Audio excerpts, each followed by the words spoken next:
Hello నమస్తే, welcome to Zindagi media. నేను ప్రదీప్ రెడ్డి. ఇక మనం ఎప్పటి నుంచి చెప్పుకుంటున్నాం ఆప్షన్ ట్రేడింగ్లో ఎంత లాసెస్ ఉన్నాయో మొన్న కూడా చెప్పుకున్నాం. దాదాపు 1.7 నుంచి 8 లక్షల కోట్ల రూపాయలు లాస్ అయ్యారు లాస్ట్ 3 ఇయర్స్ నుంచి. ఓన్లీ లాస్ట్ ఫైనాన్షియల్ ఇయర్లోనే 70,000 కోట్ల పైగా, ఇంకా నెంబర్ ఇంకా ఎక్కువనే ఉంది. ఇంతకంటే ఎక్కువనే ఆప్షన్ ట్రేడింగ్లో నష్టపోయారు. ఈ నేపథ్యంలో సెబీ కొత్త రూల్స్ తీసుకురాబోతుంది. అంటే ఆప్షన్ ట్రేడింగ్కు ఎక్కువ మంది ఇంట్రెస్ట్ చూపిస్తారు, ఎక్కువ మంది ఆకర్షితులు అవుతారు. కాబట్టి వాళ్ళని కాస్త డిస్కరేజ్ చేయడానికే కొన్ని కొత్త రూల్స్ తీసుకురాబోతుంది సెబీ అని మనం ఇంతకుముందు చెప్పుకున్నాం. దానికి తగ్గట్టే సెబీ కొత్త సర్క్యులర్ రిలీజ్ చేసింది. దీనికి సంబంధించి ఆప్షన్ ట్రేడింగ్కు సంబంధించి రూల్స్ మొత్తం చేంజ్ కాబోతున్నాయి దశల వారీగా. అంటే ఫస్ట్ నెక్స్ట్ మంత్ నవంబర్ 20 నుంచి క్రమక్రమంగా ఈ రూల్స్ అనేటివి ఇంప్లిమెంట్ చేయబోతుంది.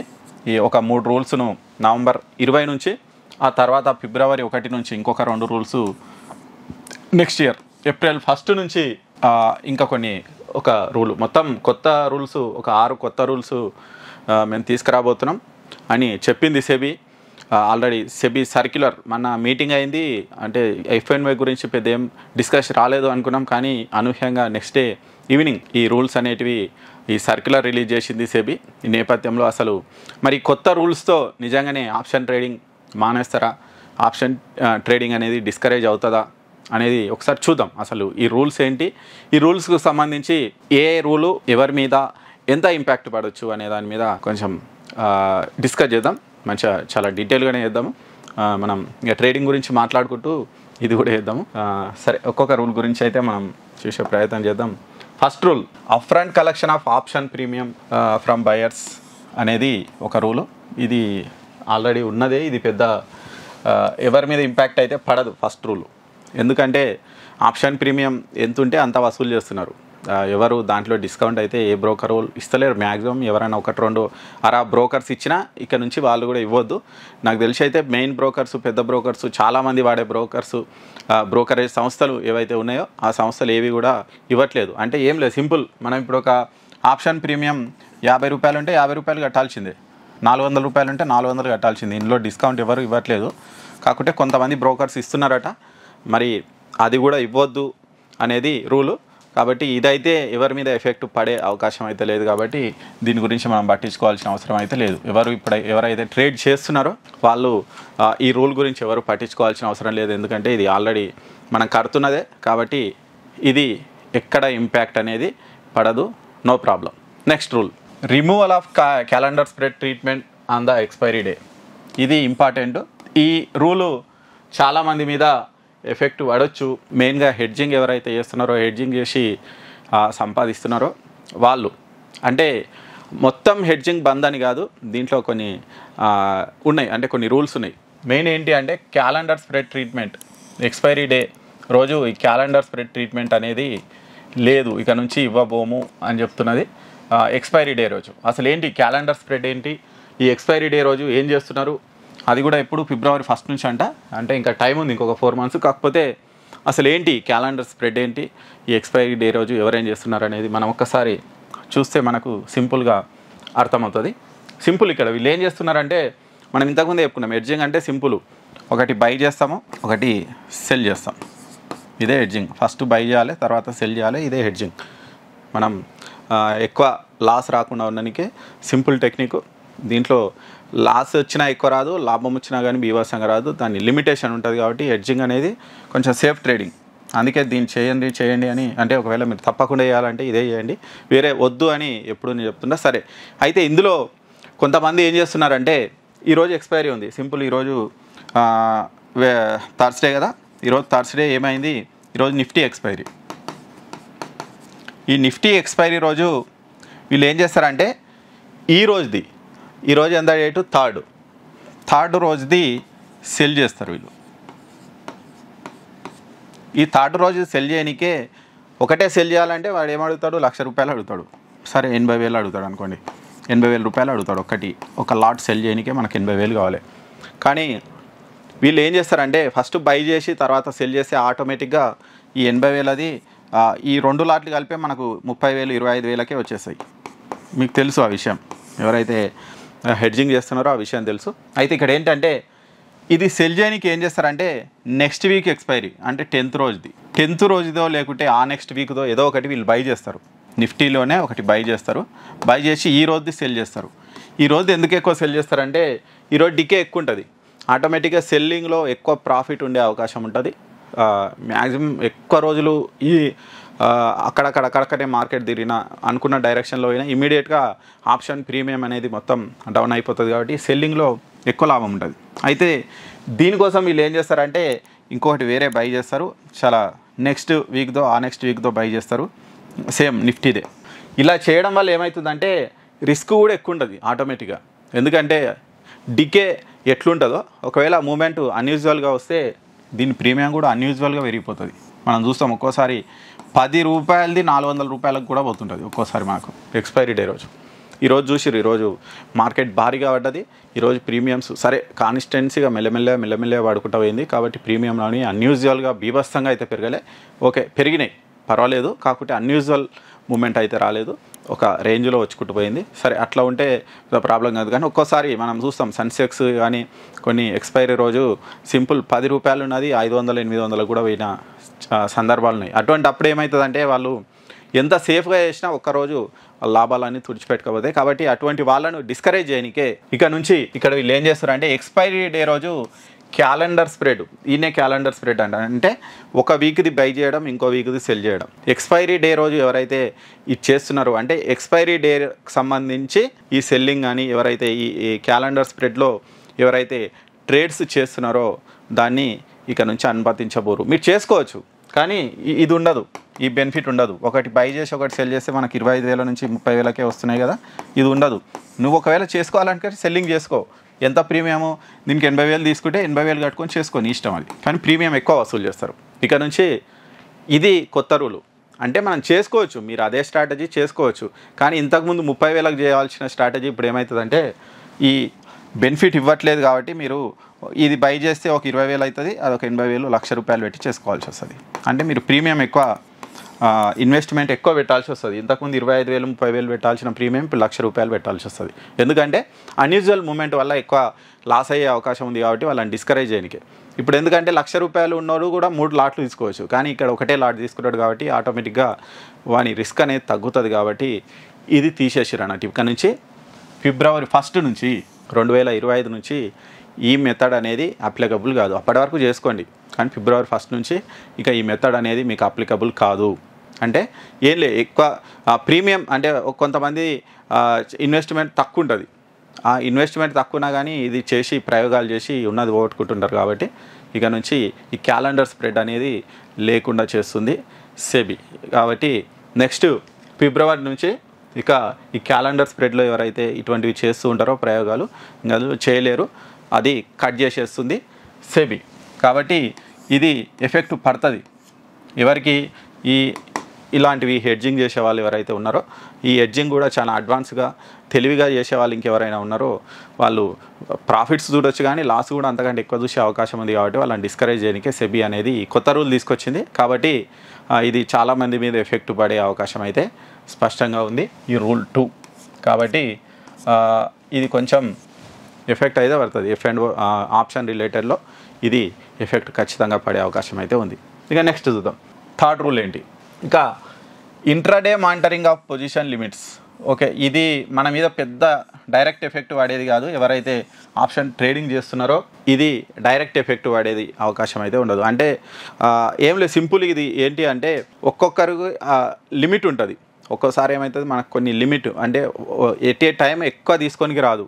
నిఫ్టీలో అయితే కొంచెం లిమిట్, బ్యాంక్ నిఫ్టీలో అయితే కొంచెం లిమిట్ అనేది ఉంటుంది, మ్యాక్సిమం లిమిట్. అయితే ఇక నుంచే వాళ్ళు కొంతమంది ఏం చేస్తుంటారంటే ఈ బ్రోకరేజ్ సంస్థలు వాళ్ళు వీళ్ళు పెద్ద ఒక్కోసారి పట్టించుకోకపోతే ఆటోమేటిక్గా వాళ్ళు లిమిట్ కంటే ఎక్కువ తీసుకునే అవకాశం ఉంటుంది. కాబట్టి వాళ్ళ మీద కూడా కొంచెం మానిటరింగ్ చేస్తారు. ఒకవేళ ఎవరైనా ఎక్కువ తీసుకుంటే ఆటోమేటిక్గా స్క్వేర్ ఆఫ్ అయిపోతాయి అవి. కాబట్టి ఎక్కువ తీసుకునే వాళ్ళకి ఇది ప్రాబ్లం. కాబట్టి మ్యాక్సిమం ఎవరు అటువంటివి చేయరు. కాబట్టి ఈ 3rd రూల్ కూడా పెద్దగా ట్రేడర్స్ మీద ఇంపాక్ట్ పడే అవకాశం అయితే లేదు. ఇది ఏం పడదు, ఇది కూడా ఏం పడదు. పడేది ఏది ఇది. ఇప్పటివరకు మనం 3 చెప్పుకున్నాం. ఈ మూడిట్లో 2 అయితే పెద్దగా ఎవరి మీద ఇంపాక్ట్ పడవు. ఒకటి మాత్రం ఇంపాక్ట్ పడుతుంది. అది కూడా ఎక్కువ మంది మీద పడదు. ఎవరైతే ఈ హెడ్జింగ్ చేస్తూ ఉంటారో ఆ క్యాలెండర్ స్ప్రెడ్లో వాళ్ళ మీద ఎఫెక్ట్ పడే అవకాశం ఉంది. మిగతా వాళ్ళ మీద అయితే ఏం పడదు. ఇక ఎక్కువ మంది మీద ఇంపాక్ట్ పడేది ఏంటి అనేది చూద్దాము. ఇప్పుడు వచ్చేటివి ఇవి ఎక్కువ మంది మీద ఇంపాక్ట్ పడేవి. వీళ్ళు ఎప్పుడైనా అయితే సెబీ చెప్తుందో మేము ఆప్షన్ ట్రేడింగ్, F&O ట్రేడింగ్ను డిస్కరేజ్ చేస్తాము, ఎక్కువ క్యాపిటల్ ఉంటే పర్వాలేదు మీ ఇష్టం, మీ రిస్క్ తీసుకోగలుగుతారు, ఎక్కువ క్యాపిటల్ ఉంది చేసుకుంటే మీ ఇష్టం. కానీ చిన్న క్యాపిటల్ తీసుకొని 10,000, 20,000, 50,000, ₹1,00,000 తీసుకొచ్చి కూడా మేము కోటీశ్వరాలను కావాలని ఎవరైతే అనుకొని ఆప్షన్ ట్రేడింగ్లో దిగుతున్నారో వాళ్ళు ఎక్కువ లాస్ అవుతున్నారు. కాబట్టి వాళ్ళని డిస్కరేజ్ చేసే ప్రయత్నంలో భాగంగానే నెక్స్ట్ రూల్ అనేది తీసుకొస్తున్నారు. ఇది ఏంటంటే contract size of index derivatives. ఈ కాంట్రాక్ట్ సైజ్ అనేది పెంచుతున్నారు. ఎప్పటి నుంచి, అది పెద్ద టైం కూడా లేదు, November 20 నుంచే. ఆల్రెడీ అక్టోబర్ వచ్చేసింది, మనకు జస్ట్ ఒక 50 days కూడా లేదు. ఆ లోపలనే ఈ రూల్ అనేది ఇంప్లిమెంట్ కాబోతుంది. ఇదేం లేదు, ఇది సింపుల్, మనం ఇంతకుముందు తెలుసు. సరే, ఇది కాంట్రాక్ట్ సైజ్. ఇంతకుముందు ఏమవుతుందంటే ఈ కాంట్రాక్ట్ సైజు 5 to 10 lakhs ఉంటుండే. దీన్ని క్రమంగా ఏం చేస్తారంటే 15 to 20 lakhs చేస్తారంట. అంటే అది ఏంది కూడా మీకు మంచిగా ఎక్స్ప్లెయిన్ చేస్తా. ఇది ఇప్పుడు 5 to 10 lakhs ఉన్న కాంట్రాక్ట్ సైజును 15 to 20 lakhs చేయబోతున్నారు. అంటే ఏంటి? ఇప్పుడు ఏం లేదు, సింపుల్. మనకు నిఫ్టీ ఎంతలో ఉంది? 26,000 ఉంది అనుకున్నాం. 26,000. నిఫ్టీ లాట్ సైజ్ ఎంత? 25 అంటే ఇది ఎంత అవుతుంది? అప్రాక్సిమేట్గా 6 lakhs చేంజ్ అయిపోతుంది. 6 lakhs అబవ్ అయిపోతుంది, అంతే కదా. 25 into 20 అంటే 6 lakhs చేంజ్ అవుతుంది. ఇక అప్రాక్సిమేట్ నేను చెప్తున్నా, ఎగ్జాక్ట్ ఫిగర్ అయితే కాదు, కొంచెం అటు ఇటు ఉంటుంది. సరే, ఈ 6 లక్షలు ఉన్నది మనం 25 ఒక లాట్ సైజు 25 కాబట్టి నిఫ్టీ ఉన్నది ఇప్పుడు 26,000 ఉంది కాబట్టి అప్రాక్సిమేట్గా దాని వాల్యూ అనేది 6 lakhs చేంజ్ అనేది అవుతుంది. అంటే ఇప్పుడు ఉన్నటువంటి దాంట్లో ఉంది 5 to 10 lakhs రేంజ్లోనే ఇది ఉంది కాబట్టి ఇది పెద్ద ప్రాబ్లం అయితే కాదు.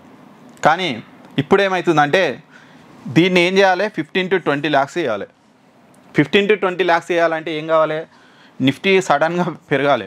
50,000 పోతే ఆటోమేటిక్గా 6-12 లక్షలు అయిపోతుంది కాబట్టి పెద్ద ప్రాబ్లం కాదు. కానీ నిఫ్టీ ఆటోమేటిక్గా 50,000 ఇప్పటికిప్పుడు మనం ఎంత దొబ్బినా పోదు కదా. కాబట్టి ఏం చేయాలి? మనం లాట్ సైజు పెంచాలి. ఇంతకుముందు నిఫ్టీ 50 ఉంటుండే ఒకటి lot size, bank Nifty 30 or 25 ఉంటుండే, 30 అనుకుంటా. తర్వాత ఫిన్ నిఫ్టీ 40 ఉంటుండే. ఇవన్నిటిని కూడా నిన్న తక్కువ చేసారు. దీన్ని 25 చేసారు, దీన్ని 15 చేసారు. ఇది 25 ఉంటుండే బ్యాంక్ నిఫ్టీ. సరే, ఇది 25 చేసారు. ఇంకా దీంతో ఇంకెక్కువ మంది ఎగబడి వస్తున్నారు. అంటే ఇంతకుముందు 50 ఒక 50 ఒక ₹100 అది తీసుకోవాలంటే 5,000 రూపాయలు ఉంటేనే నిఫ్టీలో ఒక మీడియం రేంజ్ది ఒకటి మనకు వస్తుండే ఆప్షన్ ట్రేడింగ్ చేయడానికి. ఏదో ఒక కాల్ సైడ్ అయినా పుట్ సైడ్ అయినా ఏదో ఒకటి కాంట్రాక్ట్ అనేది మనకు వచ్చేది. కానీ ఇప్పుడు లేదు, 25తోనే చేసుకోవచ్చు కాబట్టి 2,000-3,000 ఉన్నా కానీ వస్తున్నాయి. తీసుకొని ఉన్న 2-3,000 ఓట్టుకుంటున్నారు. అట్లా రోజు 2-3,000 అయినా కానీ ఏమవుతుంది, నెలకు 40,000-50,000 పోతాయి ఆటోమేటిక్గా. కాబట్టి సరే, ఇక్కడ ఏం చేస్తారంటే కాంట్రాక్ట్ సైజు పెంచుతారంట. దీన్ని 15 to 20 lakhs చేసుకురావాలి కాబట్టి ఆటోమేటిక్గా ఏం చేస్తారంటే ఈ 26,000 మనం పెంచలేం కాబట్టి దీన్ని 50 చేస్తారేమో. 50 చేసినా కానీ రాదు. ఎంతకు వస్తుంది? 12 లక్షలు, 12 నుంచి 13 లక్షల వరకే వస్తుంది. కాబట్టి బహుశా నిఫ్టీ ఒక్క లాట్ సైజ్ 75 చేస్తారేమో. ఇంత చేస్తేనే ఈ రేంజ్కి వస్తుంది. కాబట్టి నిఫ్టీ లాట్ సైజ్ పెరుగుతుంది ఆటోమేటిక్గా. బ్యాంక్ నిఫ్టీ లాట్ సైజ్ కూడా పెరుగుతుంది. 15 ఉన్నది కదా, దాన్ని 30 చేసే అవకాశం ఉంది. 30 అంటే ఇంకెక్కువనే చేస్తారు. 40-50 వరకు కూడా బ్యాంక్ నిఫ్టీ పోయే అవకాశం ఉంది. ఫిన్ నిఫ్టీ కూడా ఆటోమేటిక్గా వెళ్ళిపోతుంది. సేమ్ 75కి వెళ్ళొచ్చు ఫిన్ నిఫ్టీ. ఇప్పుడు మనం చూస్తున్నాం మిడ్ క్యాప్ నిఫ్టీ ఉంది 75. ఇప్పుడు అన్నీ కూడా 75. అంటే ఒక లాట్ కొనాలంటే మనకు ఆటోమేటిక్గా క్యాపిటల్ ఎక్కువ కావాల్సి వస్తుంది. కాబట్టి ఏమవుతుందంటే చిన్న ఇన్వెస్టర్లు ఎవరైతే ఉన్నారో, ఎవరైతే చిన్న క్యాపిటల్ తీసుకొచ్చి ట్రేడ్ చేయాలనుకుంటున్నారో వాళ్ళు ఆటోమేటిక్గా ఎన్నికోయే అవకాశం ఉంది. ఎందుకంటే ఇప్పుడు 25 లాట్ సైజ్ ఉన్నప్పుడు మీరు ఒక 20 పాయింట్స్ లాస్ అయినా ఎంత అవుతున్నారు? 500 మాత్రమే లాస్ అవుతారు. అదే 75 ఉన్నప్పుడు మీరు ఈ 20 పాయింట్స్ లాస్ అయితే 1,500 లాస్ అవుతారు. కాబట్టి ఆలోచిస్తారు, ఖచ్చితంగా ఆలోచించి. చిన్న క్యాపిటల్ ఉన్న వాళ్ళు డిస్కరేజ్కి గురవుతారు. తక్కువ క్యాపిటల్తో వచ్చి ఏదో చేయాలనుకున్న వాళ్ళు కాస్త డిస్కరేజ్ అవుతారు, వెనకడుగేసే అవకాశం ఉంది. కాబట్టి ఈ కాంట్రాక్ట్ సైజును పెంచుతున్నారు. ఈ కాంట్రాక్ట్ సైజును పెంచడం వల్ల ఆటోమేటిక్గా లాట్ సైజ్ అనేది పెరుగుతుంది. పెరగడం వల్ల చాలామంది డిస్కరేజ్ అయ్యే అవకాశం ఉంది. కాబట్టి చిన్న చిన్న క్యాపిటల్తోని ఇక నుంచి పెద్ద మీరు ఏదో చేయాలనుకుంటే కష్టం. కాబట్టి పెద్ద క్యాపిటల్ ఉన్న వాళ్ళకి ఇది పెద్ద ఎఫెక్ట్ ఏం పడదు, ఇంకా వాళ్ళకే మంచిది. ఇప్పుడు 3-4 లాట్లు తీసుకుంటే వాళ్ళు అప్పుడు ఒక లాట్తోని చేసుకున్నా కానీ హాయిగా నడిపించుకుంటారు. కాకపోతే ఇది చిన్న క్యాపిటల్ ఉన్న వాళ్ళకి మాత్రం ఇది ఎఫెక్ట్ పడుతుంది. అందరూ హాయిగా ఈ ట్రేడ్లు అయితే చేసే అవకాశం అనేది ఉండదు. కాబట్టి ఇది డైరెక్ట్గా ఎఫెక్ట్ పడేది ఈ 4th రూల్. కాబట్టి ఇక తప్పదు. ఇక సెబీ తీసుకున్నటువంటి నిర్ణయం మంచిదే. ఎందుకంటే అందరూ వచ్చి ఏదో నేర్చుకోకుండా అది ఆ తెలియదు ఊ తెలియదు వచ్చి ఏదో దాంట్లో వేసేసి ఇక మేము సంపాదిస్తామని ఎవరైతే అనుకుంటారో, ట్రేడింగ్ అనేది ఈజీ కాదు, అట్లని కష్టం కాదు. కానీ దాన్ని నేర్చుకోవాలి, చాలా లర్న్ చేయాల్సి వస్తుంది. కానీ ఎవరు లర్న్ చేయకుండా వచ్చి దుంకి ఉన్న పైసలు కొట్టుకొని వాని మాటలేని వీని మాటలేని వాడిస్తాడు వీడిస్తాడు, ఇంకెవరినో చూసి ఆ ఉన్న క్యాపిటల్ అంతా కొట్టుకొని ఉన్న ఇంట్లో ఉన్న పొదుపు కూడా తీసుకుపోయి సేవింగ్స్ కూడా తీసుకొచ్చి ఇటు పెడుతున్నారు అనే ఒకే ఒక కారణంతో సెబీ అనే ఈ రూల్స్ అన్ని తీసుకొస్తుంది. అందులో భాగంగా ఈ 4th రూల్ అయితే ఎక్స్పెక్ట్ చేసిందే చాలామంది చేస్తారు అని అది చేసింది. దాంతో అది ఇంప్లిమెంటేషన్ కూడా అతి త్వరలోనే ఉంది, November 20 నుంచి. ఇక next 5th rationalisation of weekly index derivatives products. ఇక ఇప్పుడు ఎక్స్పైరీ గురించి ఇక మనం ఎంత తక్కువ చెప్పుకుంటే అంత తక్కువ. ఇప్పుడు ఎక్స్పైరీలు అయితే మనకు రోజు ఒక expiry.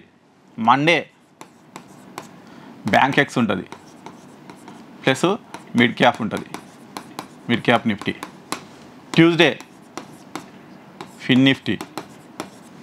Next Wednesday bank Nifty.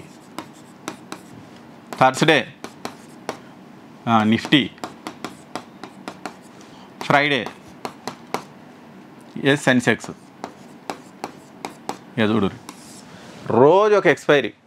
ఈ ఎక్స్పైరీలో వాడి అందరు ఏమనుకుంటున్నారు, ఇక ఎక్స్పైరీలు అంటేనే మనకు తక్కువ ప్రీమియం తోటి మనకు లాట్లు దొరుకుతాయి. ఇక దాంతో లట్కాయలు వేసుకుంటూ ఉరికొచ్చి ఇక 10 రూపాయలకు దొరుకుతుంది, 20 రూపాయలకు దొరుకుతుంది. ఇవన్నీ జాక్పాట్లు అంతే. ఇక ఇది ట్రేడింగ్ అన్నారు, దీన్ని ప్యాకెట్ అంటారు. నిజంగా చెప్తున్నా, ఎక్స్పైరీ రోజు చేసేది ట్రేడింగ్ అనేది చాలా కష్టం. ఎక్స్పైరీ రోజు ఎవరైతే చేస్తారో ఇక మొత్తం హీరో కాలు 4 రూపాయలకు తీసుకొని 400లకు పోతుందని ఎవరైనా చెప్తారు. అది ఎప్పుడు పోదు, ఎప్పుడో నాడు పోతుంది, 4 నెలలకు ఒకసారి పోతుంది. ఆ 4 నెలలకు ఎప్పుడో ఒకసారి పోయేదానికి ఇక రోజు వీళ్ళు తీసుకొచ్చి చేస్తూ ఉంటారు. అది ప్రీమియం డికే అయ్యి మొత్తం 0 అయిపోతుంది, నెత్తి మీద చేతి వేసుకొని పోతాడు. అందుకే ఈ ఎక్స్పైరీలను అనేది తక్కువ వేస్తారు. ఈ ఎక్స్పైరీ రోజు స్పెక్యులేషన్స్ ఎక్కువ ఉంటున్నాయి. చాలామంది ట్రేడింగ్ కంటే ఎక్కువ ఇక ఏదో లాటరీ లాగా వేస్తున్నారు అనే కారణంతో ఎక్స్పైరీలను కూడా ఇక నుంచి మొత్తం తీసేస్తారు. అంటే తీసేస్తుడు మీన్స్ ఇప్పుడు సెన్సెక్స్ మనకు 2 ఉన్నాయి, సెన్సెక్స్ ఉంది, నిఫ్టీ ఉంది. ఈ నిఫ్టీకి సంబంధించి వీక్లీ ఒకటే ఎక్స్పైరీ ఉంటుంది, సెన్సెక్స్కి సంబంధించి వీక్లీ ఒకటే ఎక్స్పైరీ ఉంటుంది. అంటే ఇవన్నీ కలిపి ఒకటే రోజు ఉండవు, ఏదో ఒక్కదాన్నే ఎంచుకోవాలి. అంటే నిఫ్టీలో సంబంధించి మనకు బ్యాంక్ నిఫ్టీ ఉంది, ఫిన్ నిఫ్టీ ఉంది, మిడ్ క్యాప్ నిఫ్టీ ఉంది. ఈ 4 వీక్లీ ఇప్పటి నుంచి ఒకటే ఉంటుంది. మ్యాక్సిమం బ్యాంక్ నిఫ్టీయో ఉంటుంది, ఏదో ఒకటి. ఇంకా మరి వాళ్ళు ఏది ఎంచుకుంటారో బ్యాంక్ నిఫ్టీ ఆరు నిఫ్టీకి సంబంధించి. అంటే అది కూడా ఏదో ఒక రోజు బుధవారం పెట్టుకుంటారా, గురువారం పెట్టుకుంటారా, ఇక వాళ్ళ ఇష్టం. సోమవారం పెట్టుకుంటారా, వాళ్ళ ఇష్టం. అది ఏదో ఒక రోజు ఈ నిఫ్టీకి సంబంధించో బ్యాంక్ నిఫ్టీకి సంబంధించి వాళ్ళు ఏదో ఒకటి ఎంచుకుంటారు. ఇందులో వీక్లీ ఒకటే ఎక్స్పైరీ ఉంటుంది. అంటే ఇక మిగిలిన ఎవరైతే ఉన్నాయో నిఫ్టీ ఎంచుకున్నారనుకోండి, నిఫ్టీ వీక్లీ ఉంటుంది ఎక్స్పైరీ. కానీ బ్యాంక్ నిఫ్టీ, ఫిన్ నిఫ్టీ ఇవి ఉన్నాయి కదా, ఇవి మంత్లీ ఎక్స్పైరీ మాత్రమే ఉంటాయి, వీక్లీ ఎక్స్పైరీ ఉండవు ఇక నుంచి. అంటే నెలకు ఒకసారే మనం ఇప్పుడు ఏవైతే ఆప్షన్ మనం ఇవి ఉంటాయి కదా, స్టాక్ ఆప్షన్స్ ఉంటాయి కదా, అట్లే ఇవి కూడా మంత్లీ మాత్రమే ఎక్స్పైరీ ఉంటాయి. ఇంకా వీక్లీ ఎక్స్పైరీ అనేవి ఉండవు. అంటే నిఫ్టీకి సంబంధించి ఒకటి, సెన్సెక్స్కి సంబంధించి ఒకటి మాత్రం వీక్లీ ఉంటాయి. ఇక మిగిలినవి మాత్రము నెలకు ఒకటే ఉంటుంది ఎక్స్పైరీ. కాబట్టి ఇక నుంచి ఇట్లా వారం మొత్తం ఎక్స్పైరీలు అనేవి ఉండవు, ఓన్లీ 2 రోజులే ఉంటాయి. ఇక సెన్సెక్స్ సంబంధించి ఒకరోజు. ఇక సెన్సెక్స్ అంటే మ్యాక్సిమం సెన్సెక్స్ ఎక్స్పైరీ ఉంటుంది. కానీ బ్యాంక్ ఎక్స్ ఇక వాళ్ళకి పెద్ద అవన్నీ ఏం పట్టించుకోరు. కాబట్టి సెన్సెక్స్కి సంబంధించి ఈ ఫ్రైడే ఉంది ప్రజెంట్, అదే కంటిన్యూ కావచ్చు. ఇక వీళ్ళకు మాత్రం ఈ నిఫ్టీకి సంబంధించి బ్యాంక్ నిఫ్టీ తీసుకుంటారా, ఏదో ఒకటి తీసుకోవచ్చు. మ్యాక్సిమం నిఫ్టీ తీసుకోవచ్చు. కాబట్టి థర్స్డే ఉండొచ్చు. మరి ఇక డేస్ మార్చుకుంటారు అనేది వాళ్ళ ఇష్టము. కాకపోతే ఇక నుంచి వీక్లీ ఎక్స్పైరీలు అనేవి ఇంకా డైలీ ఉండవు, రోజు ఒక ఎక్స్పైరీ అనేది ఉండదు, వారంలో 2 ఎక్స్పైరీలు ఉంటాయి, అది కూడా 2 సెన్సెక్స్కి సంబంధించి ఒకటి, నిఫ్టీకి సంబంధించి ఒకటి మాత్రమే ఉంటాయి, మిగిలిన అన్నీ కూడా మంత్లీ ఎక్స్పైరీ అనేవి ఉంటాయి. కాబట్టి ఇది కూడా ఎందుకంటే ఈ స్పెక్యులేటివ్ ట్రేడింగ్ను తగ్గించడానికే, ఎగవాడి దుంకి ట్రేడింగ్ చేయడానికి తగ్గించడానికే ఈ రూల్ అనేది సెబీ తీసుకొచ్చింది. కాబట్టి ఇక నుంచి ఇది ఇంకేం లేదు, ఈ ఎక్స్పైరీలు అనేవి పోతాయి, అవి పోతే సగం దరిద్రం పోయినట్టే నిజంగా చెప్తున్నా. ఆప్షన్ ట్రేడింగ్లో అందరూ నెక్స్ట్ వీక్ ఆ డికే తక్కువనే ఎవరు చూడరు, ఇప్పుడే మాకు ఇప్పుడు ఇవాళ పెట్టాలి, ఇవాళ సాయంత్రం వరకు పైసలు వచ్చి పడాలి, అకౌంట్ నిండాలి అనుకుంటారు. అకౌంట్ నిండు సంగతి అక్కడ పెడితే ఉన్న అకౌంట్ ఖాళీ అయిపోతుంది. కాబట్టి ఇది మాత్రం మంచి నిర్ణయం, నేను సమర్థిస్తుంది 100%. అది మొత్తంగా ఇది కూడా ఎఫెక్ట్ పడేటువంటి నిర్ణయం, చాలామంది ట్రేడర్లు డిస్కరేజ్ అయ్యేటువంటి అవకాశం ఉంది. ఇక last increase of tail risk coverage of on the options expiry. ఇక ఇది పెద్ద ఎఫెక్ట్ ఏం పడదు, సెల్లర్స్ మీద ఎఫెక్ట్ పడుతుంది ఇది. ఎందుకంటే మామూలుగా ఎక్స్పైరీ డే రోజు అన్యూజువల్ మూమెంట్లు ఉంటాయి కాబట్టి మామూలుగా వీళ్ళు ప్రీమియం ఎంతో సెల్లింగ్కు ఎంతో అంత ప్రీమియం వసూలు చేస్తారు, దాన్ని ఈ టెయిల్ రిస్క్ కవరేజ్ అనేది ఇంకొక 2% పెంచుతారంట. అంటే ఇప్పుడు 1,00,000 రూపాయలు కావాలి సెల్లింగ్కు అనుకుంటే ఇక నుంచి ఇంకో 2,000 ఎక్కువ వసూలు చేస్తారు. ఇది పెద్ద ఎఫెక్ట్ అయితే పడే అవకాశం అయితే లేదు, ఓకే కొంచెం ఎఫెక్ట్, ఇది పెద్ద కాదు. మెయిన్ ఎఫెక్ట్ పడేవి ఏవంటే ఈ 4th వన్ 5th వన్ చాలామంది మీద పడుతుంది, 2nd వన్ కూడా కొంతమంది మీద పడే అవకాశం ఉంది. ఈ 3 రూల్స్ మాత్రం మంచి గట్టి రూల్సే. ఆప్షన్ F&Oలో యాక్టివిటీని తగ్గించడానికే, రిటైలర్స్ను కాస్త డిస్కరేజ్ చేయడానికే ఈ రూల్స్ అనేవి తీసుకొచ్చారు. అవి కూడా మనకు పెద్ద టైం కూడా లేదు, నెక్స్ట్ మంత్ 20 నుంచే మనకు ఈ 3 రూల్స్ అనేవి అప్లికబుల్ అయితే, ఆ తర్వాత నెక్స్ట్ ఇయర్ ఫిబ్రవరి నుంచి ఇంకొక 2 రూల్స్, ఈ 2 రూల్స్ కూడా ఇక మనకు పెద్ద ఎక్కువ ఎఫెక్ట్ పడేవి ఏవైతే ఉన్నాయో అవి ఇమీడియట్గా నెక్స్ట్ మంత్ నుంచే మనకు రూల్స్ అనేవి ఇంప్లిమెంట్ కాబోతున్నాయి. కాబట్టి ఇంకా కాస్త చూసి చేసుకోండి. ఏదైనా సరే ఆప్షన్ ట్రేడింగ్ అనేది డేంజరస్, అది మాత్రం క్లారిటీ తీసుకోండి. అనవసరంగా ఎవరో చేస్తున్నారు, ఏదో PNL పెట్టాం లేకుంటే వాడు కాల్స్ ఇచ్చిండు వీడి కాల్స్ ఇచ్చిండని అనవసరంగా మోసపోకండి. సెబీ చేసేది మన మంచి కోసమే, దాన్ని అర్థం చేసుకోండి. మీరు బాగా ప్రాక్టీస్ చేయండి, నేర్చుకొని వచ్చి చేసుకోండి, ప్రాబ్లం లేదు. కానీ నేర్చుకోకుండా వచ్చి అనవసరంగా లాస్ అనేది కాకండి. అది ఈరోజుకు సంబంధించి. Thank you.